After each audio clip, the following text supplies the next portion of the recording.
We cannot expect God to come and teach us how to have sex. Do you know that one of the leading causes of divorce in marriage is unfulfilled sex? And surprisingly, it is more common with Christians. The Void Within dives into this conversation that a lot of us avoid having, which is how religion impacts our understanding of intimacy and sexual connection in marriage. So let me introduce you to Adam and Sarah.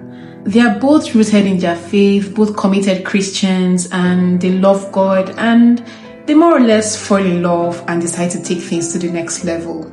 So they go through their premarital class, they get married, full of hope and excited for what's to come. Unfortunately, the night they finally share their first intimate moment changes everything.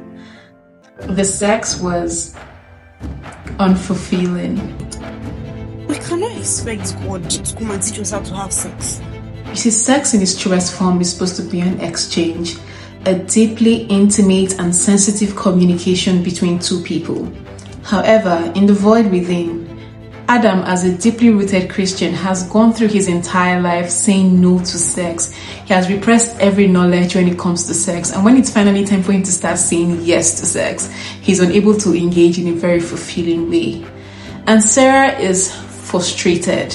You don't last past 3 minutes.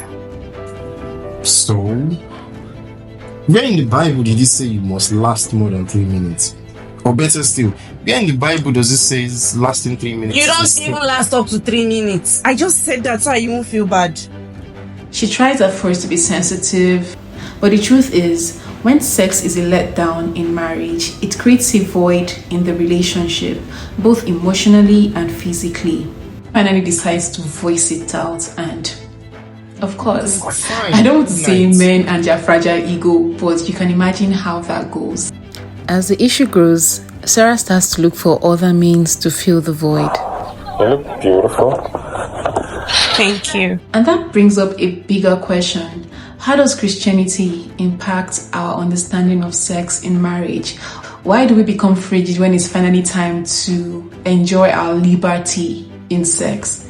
Almost like when it was stolen, it was more thrilling and exciting, and we thought we could be more daring. Cowgirl. The other one with numbers 69 or 69, I don't even know. Doggy. Well, hold on. How do you people come up with such ungodly names and style? Religion can create a massive disconnect when we feel like intimacy is only basically for making babies or out of duty. To be honest, when we take out the pleasure and emotional exchange out of it, then we lose the whole essence of what true intimacy is supposed to be. Sex is a two-way thing, Adam. Anyway, eventually, Adam and Sarah turned to a therapist and not a pastor, thank God. I want to assure you this is a free space to be vulnerable and be expressive, respectfully of course. And I'd like to start with you, Mrs. Adam. But here's my take. The Void Within might be a very uncomfortable conversation for a lot of us to have, but it's a very good portrayal of how spirituality and sexuality intersect in relationships. The biggest void in our lives are the ones that we are afraid to address.